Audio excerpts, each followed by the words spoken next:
बिस्मिल्लाहिर्रहमानिर्रहीम। शुरू करते हैं हम पाक परवरदिगार के नाम से जो पूरी कायनात को पालने वाला है, इसके अलावा कोई इबादत के लायक नहीं। और topic name is transport of respiratory gases. Air जब लंग्स में एंटर होती है तो वो प्रोसेस इंस्पायरेशन का है। लंग्स से जब वो टिश्यूज़ में जाती है तो वो प्रोसेस ट्रांसपायरेशन का है। Intake of oxygen and release of carbon dioxide by blood passing through the capillaries of alveoli, मतलब ऑक्सीजन का दाखिल होना, कार्बन डाइऑक्साइड का बाहर निकलना, किस में से? ब्लड कैपिलरीज में से एल्वोलाई के ज़रिए। उसमें फॉलोइंग फैक्टर यूज़ होते हैं। पहला फैक्टर है डिफिजन का। बेटा ऑक्सीजन की डिफिजन होगी तो वो बॉडी के अंदर जाएगा, कार्बन डाइऑक्साइड की डिफिजन होगी तो वो बॉडी से बाहर आएगा। Occurs because the difference of partial pressure of this gases, और डिफिजन सिर्फ पार्शल प्रेशर ऑफ गैसेस की वजह से पॉसिबल होती है। ठीक है बेटा। सेकेंड पॉइंट अगर हम देखें, विद इन द रिच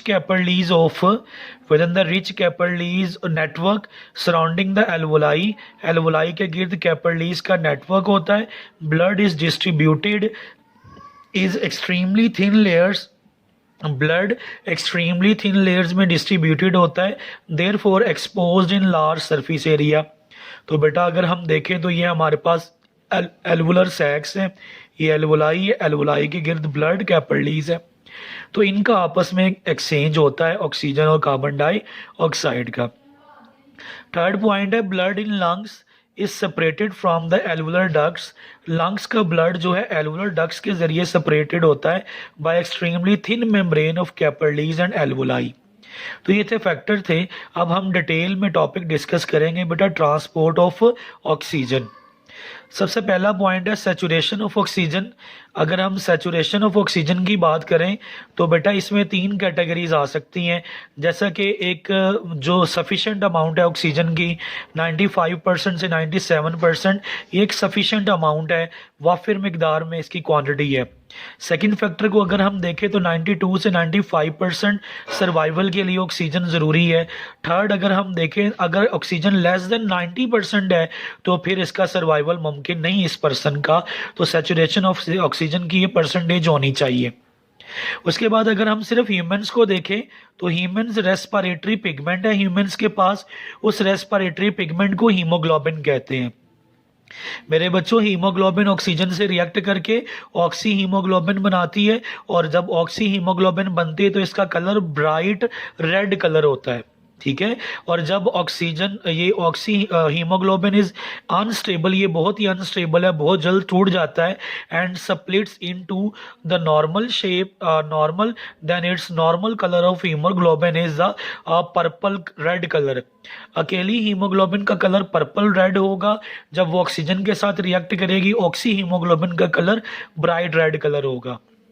उसके बाद बेटा हम बात करते हैं oxygen at the state of concentration is less partial pressure, और ऐसी सूरत में जब ऑक्सीजन में पार्शल प्रेशर की वजह से ऑक्सीजन की कंसंट्रेशन में कमी आ जाती है, तो ऐसी सूरत में बॉडी में के पास एक एंजाइम है जिसे कार्बोनिक एनहाइड्रेज एंजाइम कहते हैं, जो रेड ब्लड सेल्स में होता है। ये करता क्या है?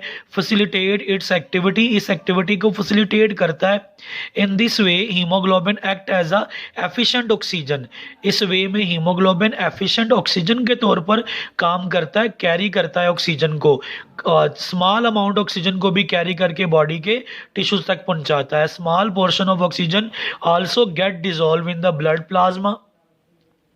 जैसा कि हीमोग्लोबिन रिएक्ट करेगी ऑक्सीजन से तो ऑक्सी हीमोग्लोबिन बनेगा, ये रिवर्सिबल रिएक्शंस हैं, फिर ये टूटेगा तो ऑक्सीजन और ऑक्सी हीमोग्लोबिन बनेंगे।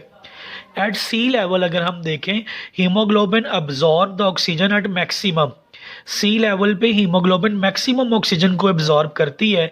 तो अगर हम इन ऑर्गेनिजम्स में इसके ब्लड को ऑब्जर्व करें तो 100 ml ब्लड में amount of oxygen is 20 ml होगी। This is a maximum oxygenated haemoglobin capacity.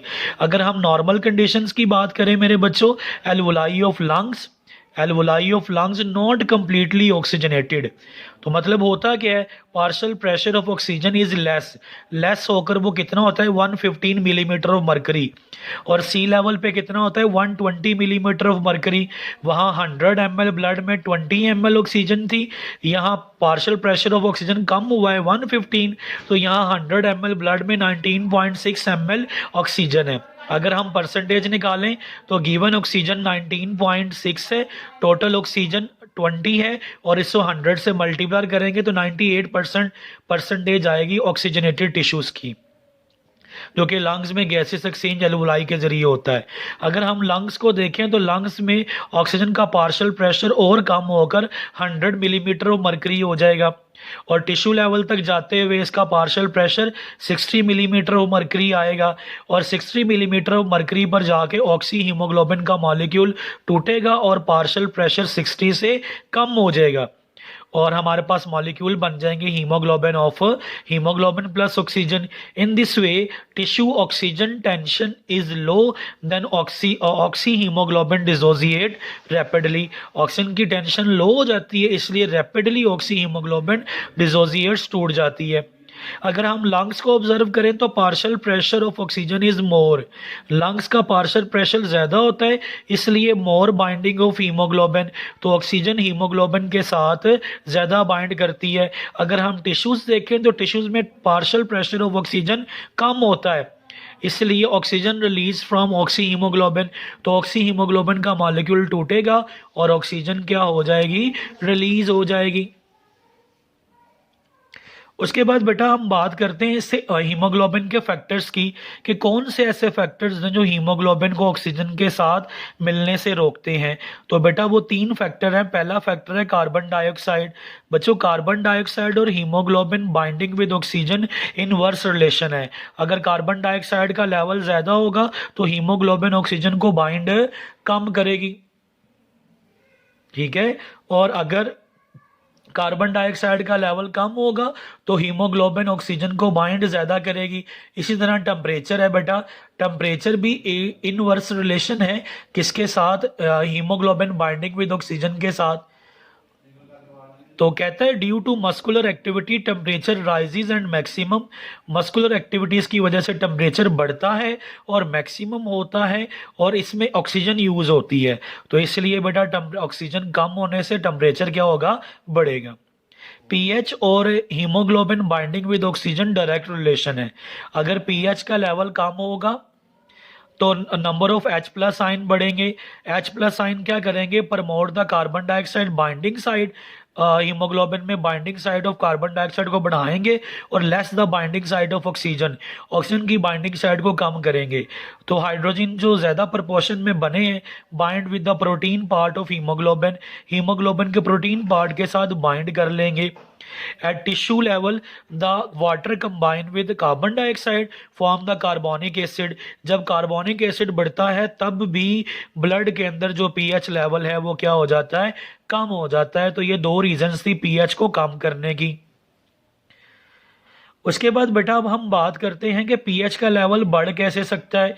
Increase the favour of binding site of oxygen, कहता है जब बाइंडिंग साइड ऑफ ऑक्सीजन बढ़ती है तो पीएच का लेवल उस वक्त बढ़ा हुआ होता है।